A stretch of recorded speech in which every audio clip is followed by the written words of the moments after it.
Dear friends, in this third class in our series about how to transform negative emotions, we will look into how our basic needs are satisfied or not. So first of all, I would like to introduce to you the very ancient knowledge from a very well-known spiritual teacher, Srila Bhaktivinod Thakura, who actually explained that we have 4 basic needs which have to be fulfilled. Otherwise, we cannot feel satisfied, we cannot have harmonious emotions if these basic needs are not satisfied. Are you interested in which are these needs? So these are as follows. The first are our bodily needs, just simple bodily physical needs. The second are the needs of the mind. The third are our social needs. And the fourth, or maybe the first, according to their importance, are the spiritual needs. So each one of us needs to satisfy these basic needs in order to experience some kind of satisfaction, some kind of happiness in our life. So if our needs are not satisfied, then all kinds of negative emotions will arise despite our doing everything as right.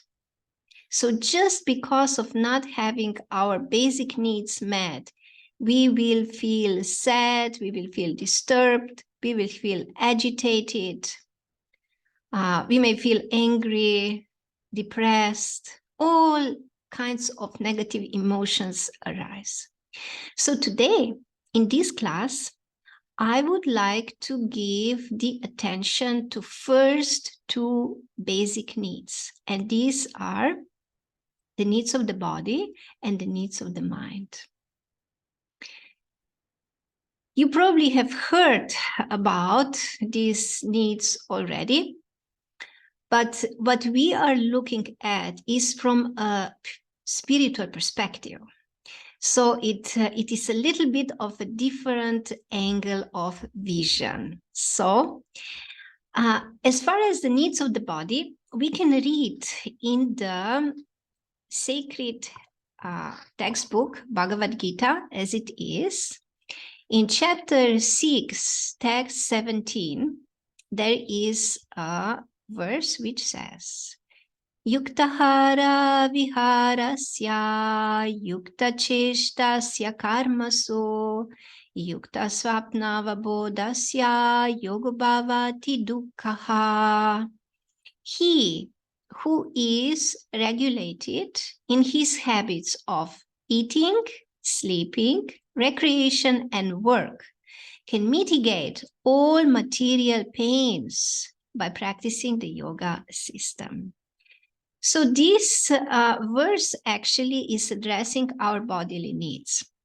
The most basic bodily needs are need for food, need for sleeping or resting, and then need for some kind of exercise or recreation. So all these needs are actually very important because, for example, if we do not nourish our physical body properly, so for example, we are lacking some vitamins, we are lacking some minerals, this can lead to depression. This definitely leads to depression. And this kind of depression cannot be resolved until we address the real cause, which is the nutritional deficiency, the vitamin and mineral deficiency. So it is very important to check if we are consistently experiencing some negative emotions, what is the situation with the nourishment of the body? Do we get proper nourishment, proper vitamins and minerals? Like, for example, the deficiency of vitamin B12, it's well known to cause severe depression and also many other kinds of mental instabilities, as well as many other vitamins. If we have deficiency, can cause different mental instabilities and emotions which are negative. So this is what we have to see. But there is more. There is one step more. And this is, you see, the spiritual angle, the spiritual aspect. Because it is not just enough that we get the material nourishment for the body regarding the vitamins and minerals, but it is also important the consciousness of the food. Or with other words, let me explain. It's not the food is conscious, but food is prepared by different people. And the consciousness of the person who is preparing the food influences this food. The consciousness enters this food. So, for example, if we eat food which is highly processed or is prepared by people who are themselves very negative, which means, you know, they themselves are experiencing very negative emotions, or they have very bad qualities or very bad karma, this will affect the quality of this food. And when we eat this food, it will have the influence on our mood and on our emotions that we experience. It's a very, very, very important. Many times, actually, it can happen. And this is like true story, you know, I can tell you that a person was, you know, taking lunch, you know, it looked nice. It looked quite nice, but it was prepared by his wife, who was extremely angry at him and actually hated him. And the man, he became sick. He became sick just by eating this food. Not even to mention how he felt emotionally, how bad he felt. So this is more subtle science, but it's very important. So it is important that you check what kind of food do you eat. And then there is another aspect of this. If you eat food which is a product of violence, this will also affect your consciousness. With your mind will get disturbed. You may get anxious or sad or depressed if you eat food which was obtained in a violent way. And what is this? This is all kinds of meat, which was produced by killing an animal. Because the experience that the animal has before being killed and when being killed, slaughtered, it is so horrendous. And it actually causes chemical imbalance in the meat of this animal. So when you eat this, you cannot expect to be peaceful and content and happy. So this is another very, very important aspect. And as we were discussing in the previous video, that it is very important that we cultivate our the mode of goodness to be able to uplift ourselves and to get the predisposition for more positive emotions. A part of cultivating the mode of goodness is also vegetarian food. So very, very important. Okay, so this was regarding the food. Now the next point is the rest. It is important to get sufficient rest, but it is also important not to overindulge in sleep. Like for a normal person, for a healthy person, between 6 and 8 hours of sleep is enough. It's sufficient. Now, some people exist out there, I know, who sleep much less than this. And some people may be able to sleep, to be satisfied and rested with less than this. But many people push their bodies, just force themselves to less sleep. And this is extremely, extremely harmful to the body, because when we are young, we can do so many things. We can go through sleepless nights again and again and again. But this insufficient rest is culminating. It's slowly and gradually until one day, what happens is a burnt out. You have probably heard about this term, a burnt out, when people just collapse. And they're just like completely physically and mentally devastated. And they don't even know why. And it is because they just pushed their bodies and their minds so long, for so intensely, that they just exhausted the energy, the life energy of the body and the mind. So it is important to get sufficient sleep to replenish the body. But at the same time, those who sleep more than 8 hours, and there are people who sleep 10, 12, 14 hours, they actually associate with the mode of ignorance through oversleeping. And this will for sure increase the negative emotions. So it's very important to find a balance, to not indulge too much into sleeping. And another thing is also important, to sleep at the right time. And the right time is at night, because the body is replenishing itself through the night.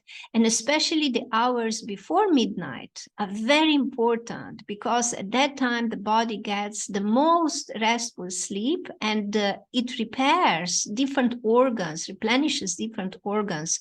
So if we go to sleep late, like midnight or after midnight, the body just does not get proper rest and does not replenish certain organs.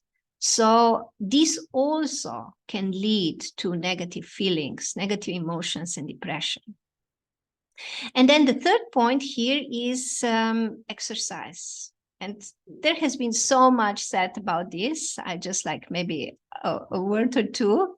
Exercise is important, very important, to just keep the body fit and healthy. And we need to find some time in our day to regularly exercise according to our abilities and our life situation. For some people, it may be just some walking. For other people, maybe a different variety of sports.